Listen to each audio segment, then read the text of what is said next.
Hi, എല്ലാവർക്കും നമസ്കാരം. നമ്മുടെ ലൈഫിൽ നമ്മൾ എന്നും ആരോഗ്യത്തോടെ ഇരിക്കണമെന്ന് ആഗ്രഹിക്കും. പക്ഷേ അതിനുവേണ്ടി ഒരു ശീലം തുടങ്ങി വെച്ചാൽ ഒരിക്കലും നമുക്കതിന് കൺസിസ്റ്റൻസി ഉണ്ടാകാറില്ല. ഡെയിലി നമ്മൾ ഒരു 10 മിനിറ്റ് നടക്കാനായിട്ട് എടുക്കുകയാണെന്നുണ്ടെങ്കിൽ, അല്ലെങ്കിൽ ഒരു 15 മിനിറ്റ് നടക്കണമെന്ന് വിചാരിക്കും. പക്ഷേ പലരും അത് തുടങ്ങി വെക്കും, പിന്നീട് അങ്ങോട്ട് ആർക്കും അത് ചെയ്യാനായിട്ട് പറ്റത്തില്ല. ഇന്നിപ്പോൾ രാവിലെ എനിക്ക് നടക്കാൻ പോകാനായിട്ട് സമയം ഉണ്ടായിരുന്നില്ല. അപ്പോൾ ഞാനത് വൈകുന്നേരത്തേക്ക് മാറ്റി. അപ്പോഴാണ് ഞാനിങ്ങനെ ഒരു വീഡിയോ ചെയ്തിടാമെന്ന് വിചാരിച്ചത്. നമ്മൾ ആരോഗ്യമായ ശീലം ചെയ്തു തുടങ്ങുമ്പോൾ അതിനൊരു സപ്പോർട്ടാണ് നിങ്ങൾക്ക് ആവശ്യമെങ്കിൽ നിങ്ങൾക്ക് എൻ്റെ വാട്സപ്പ് ഗ്രൂപ്പിലേക്ക് ജോയിൻ ചെയ്യാം.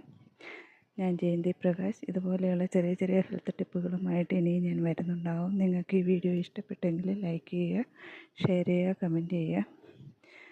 എനിക്ക് നടന്നിട്ട് ശ്വാസം അണച്ചു വരുന്നത്, അതുകൊണ്ട് ഞാൻ വീഡിയോ നിർത്തുകയാണ്.